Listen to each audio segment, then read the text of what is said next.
ஜெபம் செய்வோம். எங்கள் அன்பின் பிதாவே, கர்த்தராகிய இயேசு கிறிஸ்துவின் மூலமும் மண்டலே வருகிறோம். தந்தையே, இந்த நாளிலே எங்களோடு எங்கள் திரியேக தேவனே, நீங்கள் தந்தையாகிய ஆவியானவர் மூலமாக எங்களோடு நீர் ஆயத்தம் பண்ணியிருக்கிற வார்த்தைகளோடு கூட எங்களோடு பேசும்படியாய் தந்தையாகிய ஆவியானவரை ஆண்டவராகிய இயேசு கிறிஸ்துவின் நாமத்தினாலே பாதம் பணிந்து கேட்கிறேன். அப்பா, தந்தையே கடந்து வருவீராக. ஆண்டவரே, வேலையை பொறுப்படுத்திக் கொள்ளும், மண்ணோட்டை பொறுப்படுத்திக் கொள்ளும். மாம்சமும் இரத்தமும் வேதத்தை நீர் கொடாதவைகளும் புறம்பானவைகள் ஒருபோதும் என்னிலே ஒரு காலமும் காணக்கூடாதபடி தகப்பனாகிய இயேசு கிறிஸ்துவின் நாமத்தின் அக்கினாலும் இரத்தத்தின் அக்கினாலே என்னிலே சுட்டரிக்கப்பட்டு போவதாக. ஆண்டவரே, உடைய நாமமும் இரத்தமும் வார்த்தையும் உடைய அபிஷேகமும் கிருபா வரங்களும் உடைய சாரமும் சத்தமும் உடைய வெளிச்சமும் ஒளியும் உடைய நித்திய ஜீவ ஒளியும் ஆண்டவரே, உடைய வல்லமை ஆண்டவரே என்னையும் உம்முடைய பிள்ளைகளையும் லைவில் இணைந்திருக்கிற சிறியோர் முதல் பெரியோர் வரை ஒவ்வொருவரையும் ஆட்கொள்வதாக நீர் ஆளுகை செய்வீராக. எங்கள் பிதாவாகிய யெகோவா தேவனுடைய நாமமும் கர்த்தராகிய இயேசு கிறிஸ்துவின் நாமமும் தந்தையாகிய பரிசுத்த ஆவியானவருடைய நாமம் மட்டுமே மகிமைப்படுவதாக. இயேசு கிறிஸ்துவின் மூலம் ஜெபிக்கிறோம் பிதாவே. ஆமேன், ஆமேன், ஆமேன். கர்த்தருடைய நாமத்திற்கு கோடி கோடி ஸ்தோத்திரம். கர்த்தராகிய தேவன் நமக்கு கடந்த சில வாரங்களாய் கர்த்தர் நமக்கு கொடுத்திருக்கிற வார்த்தை, அதன் முடிவு நல்லது. அதன் முடிவு நல்லது அப்படி என்று நாம் இன்றைக்கு பாடின பாடல் கூட நிச்சயமாகவே முடிவு உண்டுன்னு ஆண்டவராகிய தேவன் கடந்த 2 வாரமாய் இந்த வார்த்தையை தான் கொடுத்துட்டே வர்றார். கர்த்தரிடத்தில் வந்தவர்களுக்கு, சாத்தானின் வழிகளுக்கு போய் திரும்ப கர்த்தராலே புத்தி தெளிவு பெற்று கர்த்தரிடத்தில் வந்தவர்களுக்கு கர்த்தர் தம்முடைய ராஜ்யத்தில் அவருடைய ஆளுகையில், அவருடைய ஆளுகை இல்லாதது எங்கேயுமே கிடையாது. எல்லா இடங்களிலும் அவருடைய ஆளுகை தான் இருக்குது. அவருடைய ஆளுகையில், அவருடைய முடிவில்லாத அரசாட்சியிலே ராஜாதி ராஜாவாய் வீற்றிருக்கிறவர் கரத்தில் எல்லாவற்றுக்கும் முடிவு உண்டு. அது என்ன முடிவு? முடிவு நல்ல முடிவு. நல்லவராகி அவர் கரத்திலிருந்து வருகிறது நல்ல முடிவு. மனிதனுடைய ஞானத்துக்கும் அறிவுக்கும் புத்திக்கும் எட்டாத ஒரு காரியத்தை செய்வது தான் அவருடைய காரியம். மனுஷன் தன்னுடைய பலத்தினால, தன்னுடைய சாதுரியத்தினால, தேவன் தந்த ஞானத்திலும் புத்தியிலும் அவன் செய்கிறது ஒரு புறம் இருக்க, ஆனால் மனிதனை சிருஷ்டித்தவராகிய கர்த்தர், சர்வ அண்ட சராசரங்கள் அவருடைய சிருஷ்டிப்புகள் எல்லாம் மகா பிரம்மாண்டமானவைகள். அவருடைய சிருஷ்டிப்பில் மனிதன் இதுவரைக்கும் கண்டுபிடித்து பார்க்கிறது 100% அல்லது 2% தான். இன்னும் அவன் காணாத அதிசயங்கள், காணாதவைகள் எல்லாம், காட்சிகள் எல்லாம் தேவன் படைத்தவைகளிலே இருக்கிறது. பூமியில் ஆழங்களிலும் நீர்வாழ் ஜந்துக்களிலும் கடல் சமுத்திரத்திலும் வான மண்டலங்களுக்கு மேலான அநேக மண்டலங்கள் இருக்கின்றன. ஏராளமான மண்டலங்கள் இருக்கின்றன. அந்த மண்டலங்களிலே எதை எதுக்காக சிருஷ்டித்திருக்கிறார், எதை எதற்காக படைத்திருக்கிறார், எதை எந்த நோக்கத்துக்காக அதை வைத்திருக்கிறார், மனிதன் வாழவும் அவனுக்கேற்ற சூழல்கள் எல்லாம் உருவாக்கவும் அவனுக்கு ஏற்ற எல்லா விதத்தையும் வைத்து படைத்த இடம்தான் பூமி. மற்றவைகள் எல்லாம் தேவனுடைய கரத்திலே அநேகம் இருக்கிறது. அது தேவன் கொஞ்சம் கொஞ்சம் ரிலீஸ் பண்ண மனிதனுக்கு, மனிதன் அதை கர்த்தருடைய நாமத்தினாலே கண்டுபிடிக்கிறான். கர்த்தர் அந்த இதை கொடுக்காவிட்டால் கண்டுபிடிக்க முடியாது. ஆனால் முடிவு, அதனுடைய முடிவுகள் எல்லாம் அழிவை நோக்கி போகிறது. அவர்களுக்கு கண்டுபிடித்து அவர்களுடைய முடிவு மிகுந்த ஆச்சரியமும் அதிசயமும் கண்டாலும் கூட பிறகாலே அது முடிவு நல்ல விதமாக இருக்காது. ஆனால் கர்த்தருடைய பிள்ளைகளுடைய முடிவில்லாத வாழ்வில் கர்த்தருடைய பிள்ளைகள், கர்த்தரோடு கூட வாழுகிறவர்களுடைய வாழ்வு முடிவில்லாத வாழ்வு. முடிவில்லாதவருடைய கரத்திலிருந்து வருகிறது முடிவில்லாத வாழ்வு. மரணத்துக்கு பிறகு, கிறிஸ்துவுக்குள்ளான மரணத்துக்கு பிறகு வாழ்கிற வாழ்வு நித்தியமான ஒரு வாழ்வு. அதன் முடிவு நல்லது. இந்த முடிவை தருகிறவர் கர்த்தர். கர்த்தர் இந்த முடிவை தருகிறவர் கர்த்தர். உன்னை அங்கே இருந்து விட தள்ளுவேன் என்று சொன்னால் ஏதோ ஒன்று பூச்சி தள்ளி விடுறாருன்னு இல்லை. அங்கே இருந்து உன்னை தள்ளுவேன் என்று சொன்னால், மனிதன் இங்கு வீடு கட்டுவது போல அவன் அநேக இடங்களிலே வீடு கட்டுவதற்கான வாய்ப்புகள் உருவாகிவிடும். அங்கே அநேக இங்கே டூரிஸ்ட் போகிற மாதிரி அங்கே டூரிஸ்ட் போகிறதெல்லாம் வரக்கூடிய காலங்களில் வரும். மனிதர்கள் இன்னும் அநேக வருஷங்கள் கழித்த பிறகு மனிதர்கள் சர்வசாதாரணமாக ஒரு நாள் பிரயாணம் 3 நாள் பிரயாணம் போல போய் வரக்கூடிய ஒரு சூழல்கள் உருவாகும். பார்க்கும் பொழுது மனிதன் எட்டாத உயரத்துக்கு போயிட்டான். தன்னுடைய ஞானத்தில், அறிவில், விஞ்ஞானத்தில், அறிவியல் பூர்வமாக அதிக கலந்து அவன் போயிட்டான் அப்படின்னு எல்லாம் தெரிந்து சந்தோஷப்பட்டு ஆர்ப்பரித்து கொண்டிருக்கிற ஒரு நாளிலே தேவன் அனைத்தும் பூமிக்கு திரும்பும்படி கட்டளை கொடுப்பார். அனைத்தும் திரும்பும்படி. எது திரும்பும்? எல்லாம் அப்படி நேரம், அப்படி ஒன்றும் இல்லாமல் நேராவா? ஒன்றும் இல்லாமல் பஸ்பமாகி, எல்லாம் பஸ்பமாகி, சகலமும் மனுஷன் அத்தனை வருஷங்கள், எத்தனையோ வருடங்கள் அவன் அதற்காக பிரயாசப்பட்டதும், தான் அநேக வருஷங்கள் சவதரித்ததெல்லாம் கொண்டு போய் அங்கே கொண்டு போய் வைத்து, அதிலெல்லாம் தேவனுடைய அனந்த ஞானங்கள் அதுக்குள்ளே மறைந்திருக்கிறது. அதில் கொண்டு போய் பிறகாலே தேவன் எல்லாரும் இங்கே ரயில்வே ஸ்டேஷன் இருப்பது போல, இங்கே ஏர்போர்ட் இருப்பது போல, அதுபோல் அவரவருக்கு தலைமை என்னும் ஒன்று அங்கே போய் வைப்பார்கள். தலைமை, எங்களுக்கு ஒரு தலைமை, உங்களுக்கு ஒரு தலைமை, உங்களுக்கு ஒரு ஸ்டேஷன் மாதிரி மேலே கொண்டு போய் வைப்பார்கள். எல்லாம் முடிவு பெற்று யோகோபித்திருக்கிற வேளையில் கடவுள் ஒன்றுமே இல்லை. நமக்கு முன்னாடி படைத்த கடவுள், மனிதன் கடவுளைப் போலவே மாறிவிட்டான் என்கிற நிலையைப் போல எண்ணங்களிலே மனிதன் வரும் பொழுது, ஏனென்றால் கடைசி காலங்களில் அறிவு அதிகமாகும். ஆனால் பாவத்தில் விழாத ஆதாம், பாவத்தில் விழாததற்கு முன்பு, சாத்தான் பேச்சை கேட்கறதுக்கு முன்னாடி அவனுக்கு தேவன் தந்த ஞானம், இப்போ இருக்கிற ஞானமெல்லாம் ஒன்றும் இல்லை. இப்போ இருக்கிறது 2% இல்லைருந்து 3% ஞானம் தான் மனுஷனுக்கு வேலை செய்யுது. 97% வேலை செய்யலை. விழுந்து போன மனிதனுக்கு வேலை செய்யலை, அது பிடிக்கப்பட்டிருக்குது, வேலை செய்யலை. ஆனால் 100% வேலை செஞ்சால் எப்படி இருக்கும்? ஆதாம் பாவத்தில் விழுறதுக்கு முன்னாடி இருந்தது, விழுந்த பிறகு அது பிடிக்கப்பட்டுடுச்சு. 93 கிறிஸ்துவுக்குள்ள மரித்து உயிரோட கர்த்தராலே உயிர்த்தெழுந்த பின்பு, மறுரூபமாக்கப்பட்ட பின்பு, பரலோகத்துக்கு சென்ற பிறகுதான் இது ஓப்பன் ஆகும். 100% ஓப்பன் ஆகும். இந்த 2-3% இந்த நிலை. இன்னும் 100% இருந்தால் மனிதனை என்ன செய்ய முடியும்? பிடிக்க முடியாது. ஆனால் தேவன் துவக்குகிற காரியம் மனிதனுக்கு அற்பமாக தோன்றும். ஆனால் கர்த்தர் துவக்குகிற காரியம், ஒரு காரியத்தின் துவக்கத்தை பார்க்கிலும் அதன் முடிவு நல்லது. நம் ஒவ்வொருவருடைய வாழ்வின் முடிவும் கர்த்தர் கருத்தில் வச்சிருக்காரு.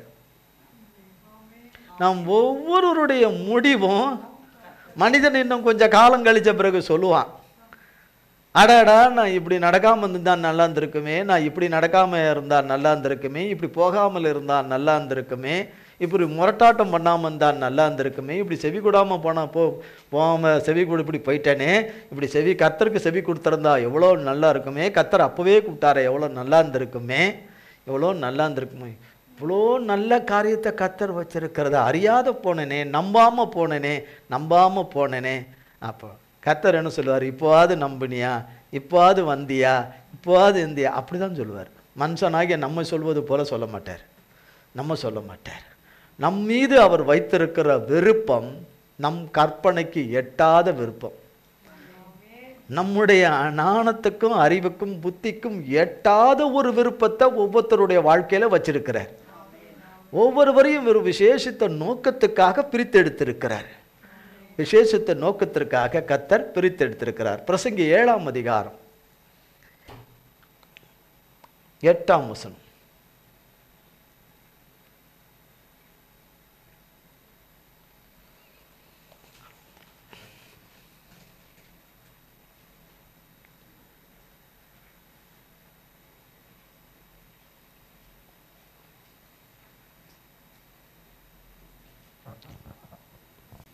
ஒரு காரியத்தின் துவக்கத்தை பார்க்கிலும் அதன் முடிவு நல்லது.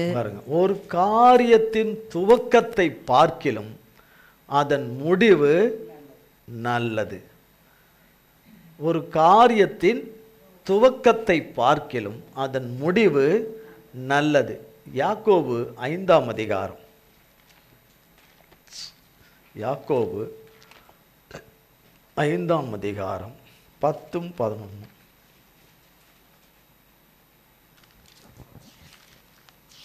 என் சகோதரரே, கர்த்தருடைய நாமத்தினாலே பேசின தீர்க்கதரிசிகளை துன்பப்படுத்தலுக்கும் நீடிய பொறுமைக்கும் திருஷ்டாந்தமாக வைத்து கொள்ளுங்கள். இதோ பொறுமையாயிருக்கிறவர்களை பாக்கியவான்கள் என்கிறோமே. யோபின் பொறுமையை குறித்து கேள்விப்பட்டிருக்கிறீர்கள். கர்த்தருடைய செயலின் முடிவையும் கண்டிருக்கிறீர்கள். கர்த்தர் மிகுந்த உருக்கமும் இரக்கமும் உள்ளவராயிருக்கிறாரே. என் சகோதரரே, யாக்கோபு 5:10, என் சகோதரரே, கர்த்தருடைய நாமத்தினாலே பேசின கர்த்தருடைய தீர்க்கதரிசிகளை துன்பப்படுத்தினீங்களே. கர்த்தருடைய வார்த்தையை சொல்றவங்களை ரொம்பவே துன்பப்படுத்தினீங்களே. ரொம்பவே துன்பப்படுத்தினீங்களே. இங்கே துன்பப்படுத்துதல் என்று இருக்கு. வேதனைப்படுத்தினீங்களே, உபத்திரவப்படுத்தினீங்களே, அவமானப்படுத்தினீங்களே, தலகுனிய வச்சிங்களே, 10,000 கேள்விக்கு மேலே கேள்விகளை கேட்டீங்களே. துன்பப்படுத்துதலுக்கும் நீடிய பொறுமைக்கும் திருஷ்டாந்தமாக வைத்து கொள்ளுங்கள். இதோ பொறுமையாக இருக்கிறவர்களை பாக்கியவான்கள். கர்த்தருடைய நல்ல முடிவு வர்றதுக்கு காத்திருக்குதல். கர்த்தருடைய கரத்திலிருந்து வருகிற முடிவுக்கு காத்திருக்கிற என்கிற அந்த பொறுமை, அந்த பொறுமைக்கு பாக்கியவான்கள் என்கிறோமே. யோபின் பொறுமையை குறித்து கேள்விப்பட்டிருக்கிறீர்கள். கர்த்தருடைய செயலின் முடிவையும் கண்டிருக்கிறீர்கள். அப்போ ஒரு காரியத்தின் துவக்கம் பரலோகத்தில் தேவனிடத்தில் சாத்தான் சொல்லுகிறான், யோபை குறித்து சொல்லுகிறான். அடிக்கடி யோபை குறித்து பேசினாலும் சந்தோஷப்பட்டுக்கணும். அடிக்கடி மோசேயை குறித்து பேசினாலும் சந்தோஷப்பட்டுக்கணும். அடிக்கடி யோசேப்பை குறித்து பேசினாலும் சந்தோஷப்பட்டுக்கணும். அடிக்கடி தானியேலை குறித்து பேசினாலும் சந்தோஷப்பட்டுக்கணும். நமக்காக தான் பேசுகிறார். அதை நமக்கு வாசிக்கிற வேத பகுதியில் தேவன் பேசிட்டாருன்னா, ஒரு விஷயம் தேவன் பேசுகிறார் என்றால் அந்த வேதத்தில் அந்த சத்தியம் இவ்வளோதான் இருக்குதுன்னு அர்த்தம் இல்லை. இதுக்குள்ளே நிறைய புதை பொருள்கள், மறைவானவைகள், கருகலானவைகள், வெளிப்படுத்தாதவைகள், வெளிப்படுத்தக்கூடிய காலம் இதுவல்ல என்று வெளிப்படுத்தாமல் இருக்கிறவைகள், இப்போ வெளிப்படுத்தக்கூடியவைகள் என்று மறைந்திருக்கிற சத்தியங்கள் வேதத்திலே நிறைய இருக்குது. வேத சம்பவங்களில் தேவன் எழுதி வைத்த திருஷ்டாந்தமாக நமக்காக எழுதி வைத்திருக்கிறவைகள் ஏராளமாக இருக்கிறது. அறிந்தது, இதுவரைக்கும் அறிந்தது கடுகளவு, இன்னும் அறிய வேண்டியவைகள் மலையளவு. கற்றது கையளவு, இன்னும் நம்ம இன்னும் கல்லாதது இருக்குன்னு சொல்கிறாங்க இல்லையா, அது போல இருக்கிறது அப்படின்னு. அப்போது யோபுடைய நிலைமை என்ன என்று நம் வேதத்தில் பார்த்தோம். யோபு நல்ல நிலைமையில் இருந்தவர், செல்வம் சிறப்புமாக இருந்தவர், சீரும் சிறப்புமாக இருந்தவர், நல்ல கனம் பொருந்தினவனாக இருந்தவர், கர்த்தருக்கு மிகவும் பிரியமானவர். கர்த்தரே சொல்லுகிறார், என் தாசனாகி யோபை போல இந்த பூமியில் ஒருத்தன் கிடையாது, ஒருத்தி கிடையாது, யோபு தவிர ஒருத்தனும் கிடையாதுன்ட்டார். அத்தனையும் டிஸ்குவாலிஃபை, ஒன்றும் கிடையாது. அன்றைக்கு வாழ்ந்த நூற்றுக்கணக்கான கோடி ஜனங்களில் அவர் ஒருத்தர் தான் கர்த்தர் சொல்கிறார். அப்போ அந்த யோபு வாழ்க்கையை கர்த்தர் தொடங்கின நாளில் இருந்து பார்த்துக்கிட்டே வர்றார்.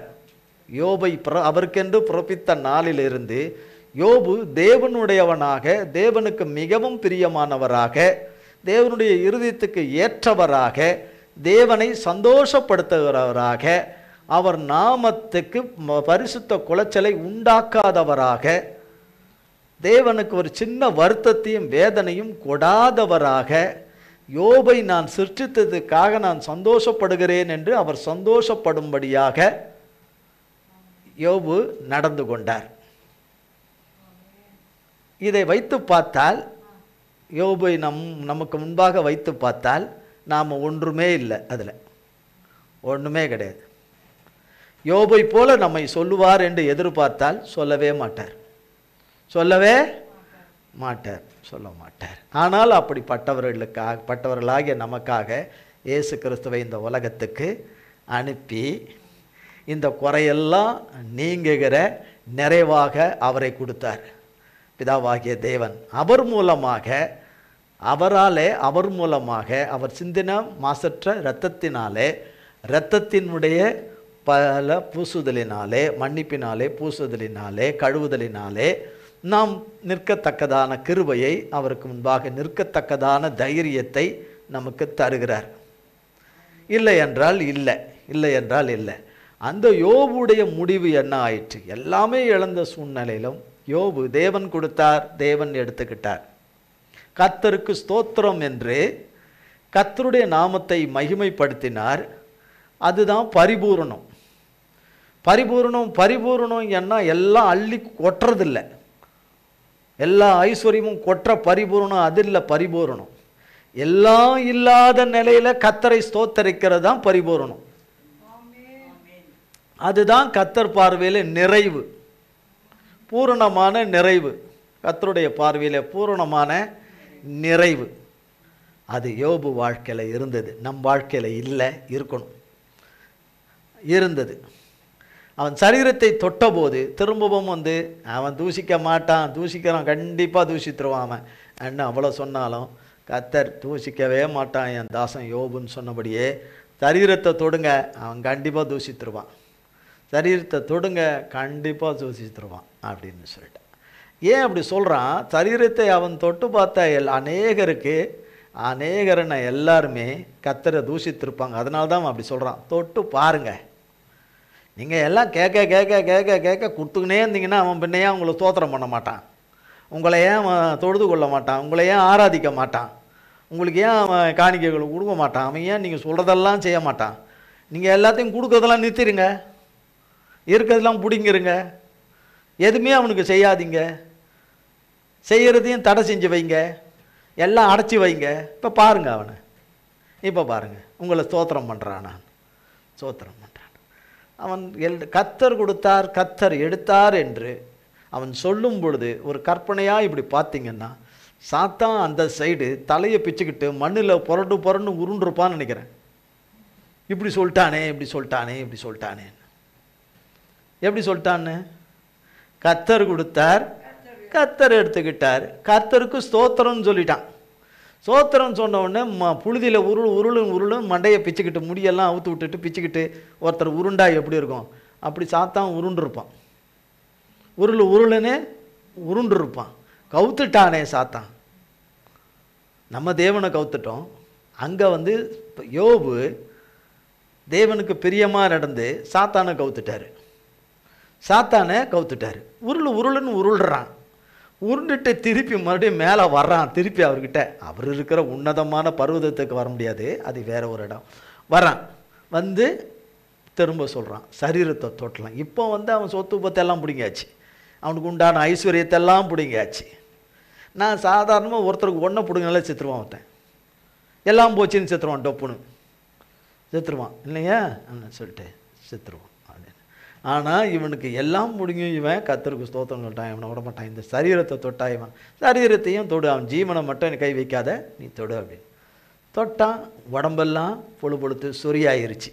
அத்தனையும் சொறி சிறங்கு வந்துட்டு, புழு வந்துட்டு. எல்லாம் வந்த சூழ்நிலையிலும் அவன் தேவனை திட்டலை, தேவனை தூஷிக்கலை, புலம்புனாரு, அங்கலாய்த்தாரு. அதெல்லாம் உண்மை, அதில் ஒன்றுமே இல்லை, அதில் பாவம் இல்லை. உண்மைனார், தேவன்கிட்ட தான் அவர் புலம்புனார் உருண்டார். ஆனால் சாத்தான் எதிர்பார்த்தது யோபுகிட்டேருந்து கிடைக்கல. பொதுவாக மனுஷங்கிட்டேருந்து கிடைக்கணும், கிடைக்கல.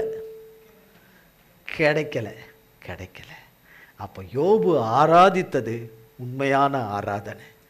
யோபு கர்த்தரை தொழுது கொண்டது உண்மையான தொழுது கொள்ளுதல். அவரை அவன் சேவித்தது உண்மையான சேவித்தல். அவன் அவரை பணிந்து கொண்டது உண்மையான பணிந்து கொள்ளுதல்.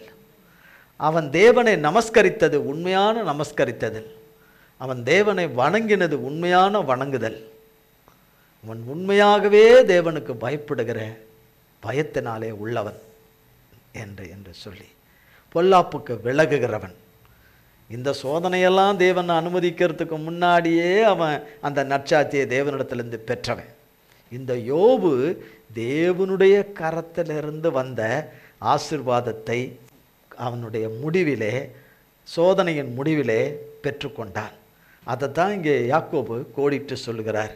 இதோ பொறுமையாக இருக்கிறவர்களை பாக்கியவான்கள் என்கிறோமே, யோபின் பொறுமையை குறித்து கேள்விப்பட்டிருக்கிறீர்கள், கர்த்தருடைய செயலின் முடிவையும் கண்டிருக்கிறீர்கள். கர்த்தர் மிகுந்த உருக்கமும் இரக்கம் உள்ளவராயிருக்கிறார். அப்போ நல்ல முடிவு தேவனுடைய கரத்திலிருந்து வருகிறது, தேவனுடைய கரத்திலிருந்து வருகிறது. 2 ராஜாக்களின் புஸ்தகம் 5ஆம் அதிகாரம்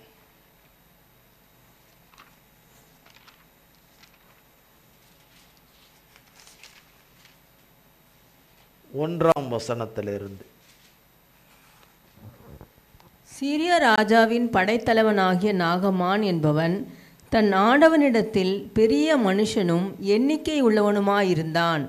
அவனை கொண்டு கர்த்தர் சீரியாவுக்கு இரட்சிப்பை கட்டளையிட்டார். மகா பராக்கிரமசாலியாகிய அவனோ குஷ்டரோகியாயிருந்தான்.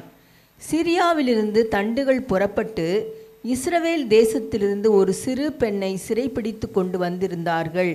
அவள் நாகமானின் மனைவிக்கு பணிவிடை செய்து கொண்டிருந்தாள். அவள் தன் நாச்சியாரை பார்த்து, என் ஆண்டவன் சமாரியாவில் இருக்கிற தீர்க்கதரிசியினிடத்தில் போவாரானால் நலமாயிருக்கும், அவர் இவருடைய குஷ்டரோகத்தை நீக்கிவிடுவார் என்றாள். அப்பொழுது அவன் போய், இஸ்ரவேல் தேசத்து பெண் இன்ன பிரகாரமாய் சொல்கிறாள் என்று தன் ஆண்டவனிடத்தில் அறிவித்தான். அப்பொழுது சீரியாவின் ராஜா, நல்லது, போகலாம், இஸ்ரவேலின் ராஜாவுக்கு நிருபம் தருகிறேன் என்றான். அப்படியே அவன் தன் கையில் 10 தாலந்து வெள்ளியையும் 1000 சேக்கல் நிறை பொன்னையும் 10 மாற்று வஸ்திரங்களையும் எடுத்துக்கொண்டு போய் இஸ்ரவேலின் ராஜாவிடத்தில் அந்த நிருபத்தை கொடுத்தான். அதிலே, இந்த நிருபத்தை உம்மிடத்தில் என் ஊழியக்காரனாகிய நாகமான் கொண்டு வருவான். நீர் அவன் குஷ்டரோகத்தை நீக்கிவிட அவனை உம்மிடத்தில் அனுப்பியிருக்கிறேன் என்று எழுதியிருந்தது.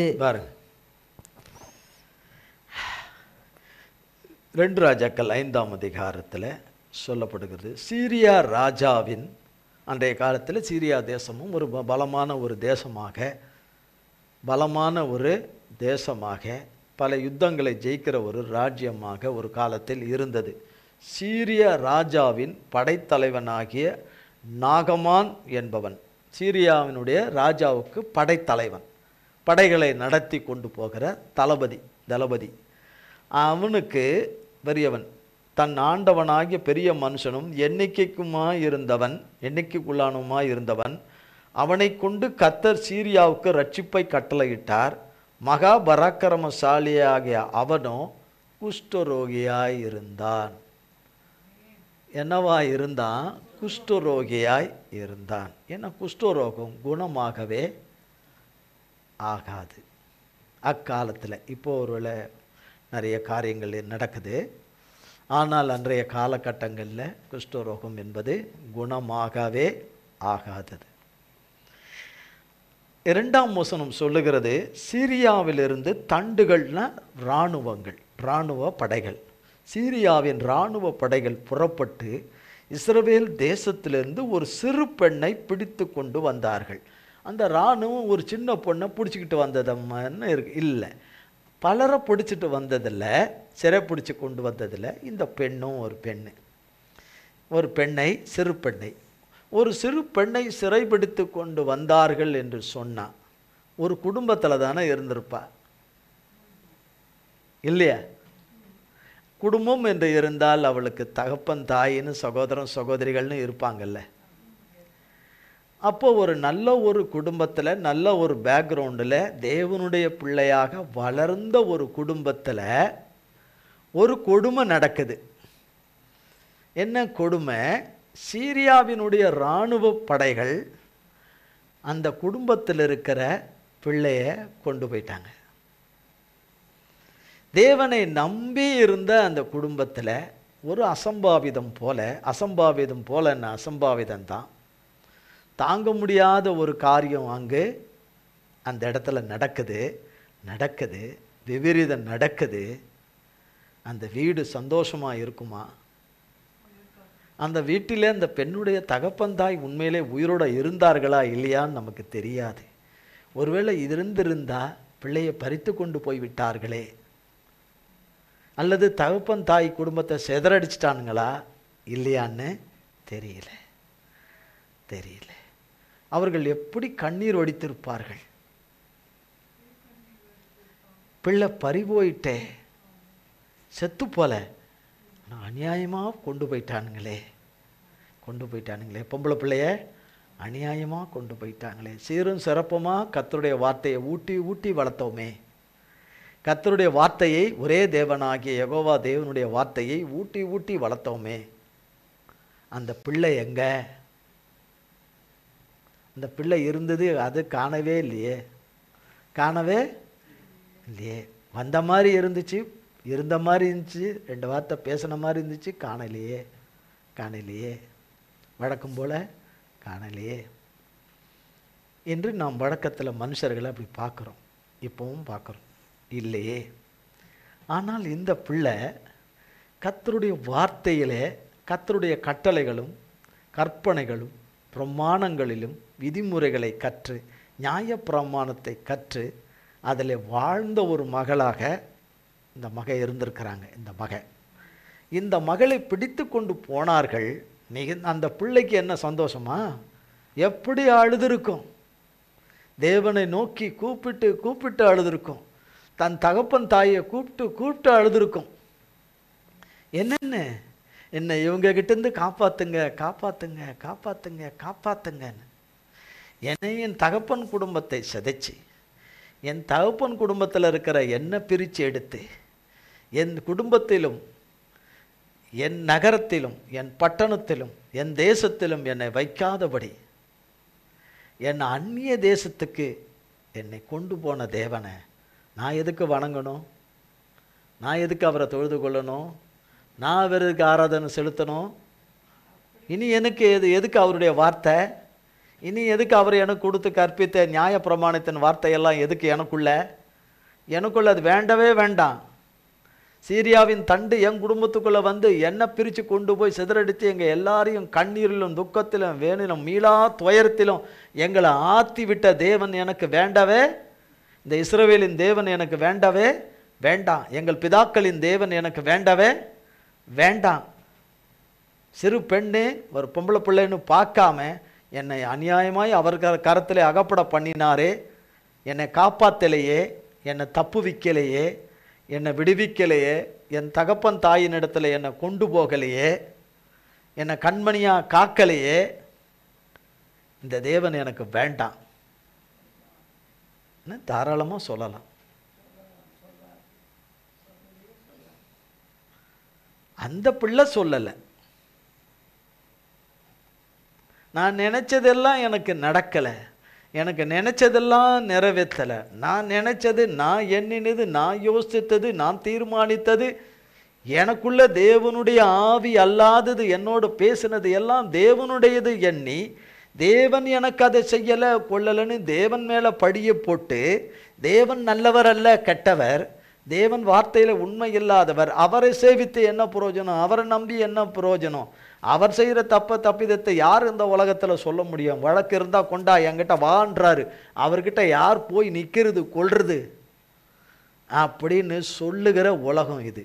உலகத்தின் மக்கள், உலகத்தின் வாலிபர்கள் சொல்லுகிறார்கள், எனக்கு தேவன் நல்லது செய்யலை, நான் நினச்ச காலத்தில் எனக்கு நன்மை செய்யலை, நான் நினச்ச விருப்பத்தை எனக்கு செய்யலை, நான் நினச்ச வேலையை கொடுக்கலை, நான் நினச்ச தொழிலை எனக்கு கொடுக்கலை, நான் நினச்ச படிப்பை எனக்கு கொடுக்கலை, நான் நினச்ச காலேஜில் என்னை சேர்க்கலை, நினச்ச வேலைக்கு என்னை கொண்டு போகலை, நான் நினச்ச என் விருப்பத்தை நிறைவேற்றி தரலை, என் ஆசையை நிறைவேற்றி தரலை, என் ஆசையை விருப்பத்தெல்லாம் கொண்டுட்டார், என் காலங்களை அவர் தான் அழிச்சிட்டார், எனக்கு எதுக்கு அவர், எனக்கு எதுக்கு அவர் என்று சொல்லுகிற இந்த உலகத்தில் இந்த பிள்ளை நம்ம நினைக்கிற மாதிரி சாதாரணம் கிடையாது, சாதாரணம் கிடையாது கிடையாது. மனுஷனுக்காக ஊழியம் செய்யக்கூடாது, தேவனுக்காக ஊழியம் செய்யணும். ஒரு வேதத்தை வாசித்தாலும் தேவன் பார்க்கிற விதமாக வேதத்தை வாசிக்கணும், தேவனுக்கு ஏற்புடைய விதத்தில் இருக்கணும். ஒரு பாடல் பாடினாலும் தேவனுக்காக இருக்கணும், ஒரு ஜெபம் பண்ணினாலும் அது தேவனுக்கு ஏற்புடையதாக இருக்கணும், ஏற்புடையதாக இருக்கணும். நம்முடைய அனைத்து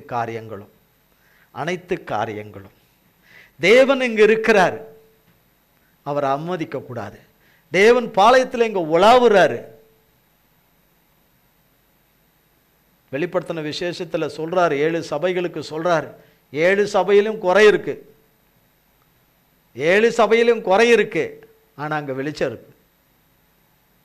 தேவன் உலாவுறாரு. அங்கே 7 பொன் குத்து விளக்கில் உலாவுகிற தேவன், 7 நட்சத்திரங்களை கையில் ஏந்தி கொண்டிருக்கிறவர். அவர் வச்சிருக்கிறார் நட்சத்திரன்றது சபைகளை குறிக்குது. ஆனால் பூமியில் அவர் உண்டாக்கி வச்சிருக்கிற லட்சம் ட்ரில்லியன் பில்லியன் நட்சத்திரங்களும் சூரியன்களும் இருக்குது, அது வேற. அவைகளெல்லாம் அவர் கட்டுப்பாட்டில், அவர் கரத்துக்குள்ளே கிடக்குது, அவருடைய தூதர்களாக கிடக்குது. ஆனால் சர்வ வல்லமை உள்ள வியாபி, சர்வ வல்லமுள்ள தேவன், இந்த தேவன் என்றென்றைக்கும் உள்ள சதா காலங்களுக்கும் உள்ள இந்த தேவனை அந்த மக கண்டிருந்தா. அவ எப்படி கர்த்தரை காணணுமோ அறிஞ்சிருந்தா. இன்றைக்கு நமக்கு கிடைத்த ஏசப்பாவுடைய கிருபையின் காலத்தில், ரத்தம் சிந்தி மரித்து உயிர்த்தெழுந்த புண்ணிய காலத்தில் வாழுகிற காலம் அந்த காலம் இல்லை. கிறிஸ்து மரிக்காத காலம், சிலுவையில் வந்து மரிக்காத ஒரு காலம், அந்த பெண் வாழ்ந்த காலம். அப்போ இந்த பெண் சிறு பெண் அவ்வளவு கொடுமைகள் வாழ்க்கையில் நடந்திருந்தாலும் அவளுக்குள்ள இருந்த தேவனை விட்டு அவள் வெளியே வரல, தேவனை வெளியே அனுப்பலை. நல்லா தலையை ஆட்டுவோம், அதில் எந்த சந்தேகமே இல்லை. ஆனால் விடலை. எத்தனை வருஷம் நாகமான் வீட்டில் வேலை செஞ்சிட்டு இருந்தான்னு நமக்கு தெரியல. 5ஆம் அதிகாரத்தை படிக்கும்போது அவளை பிடிச்சிக்கிட்டு வந்தாங்க. எப்போ பிடிச்சிட்டு வந்தாங்களோ, அவளை எந்த வயசில் பிடிச்சிட்டு வந்தாங்களோ, எத்தனை வருஷங்கள் ஆச்சோ, அவ்வளவு வருஷமாக அவள் ஜெபம் பண்ணிட்டு தானே இருப்பாள். அந்த வீட்டில் இருக்கும்போதும் சிறைப்பட்டு போன இடத்துல அவள் தேவனோடவே வாழ்ந்தா, தேவனோடவே பேசினா, தேவனோடவே சஞ்சரிச்சுக்கிட்டு இருக்கிறா. சிலர் அந்நிய தேசத்தில் இல்லை, யாரும் சிறை பிடிச்சிக்கிட்டு போல, ஆனால் தன்னையே சிறையாக்கி கொண்டு அதிலே இருந்து கொண்டு தேவன் என்னை சிறையாக்கினார் என்று சொல்வது எந்த விதத்தில் நியாயம்? தேவன் என்னை பாழாக்கினார் என்று சொல்வது எந்த விதத்தில் நியாயம்? தேவன் என்னை பாழும் அவாந்தரமாக்கினார் என்று சொல்வது எந்த விதத்தில் நியாயம்? தேவன் வீற்றிருக்கிறாரே, ஒரு உண்மையான அந்த தொழுது கொள்ளுதலும் தேவனை பணிந்து கொள்ளுகிறதில் இருக்கணுமா வேண்டாமா? தேவனுக்கு பயப்படுகிற பயத்தில் எல்லாம் முடிவு பரியந்தமும் இருந்து தேவனுடைய காரியங்களை பரிசுத்தமும் ஒழுங்கும் கரையுமாய் செய்வது தான் ஊழியம், கர்த்தருக்கேற்ற ஊழியம். தேவன் எஜமானா, நாம எஜமானா?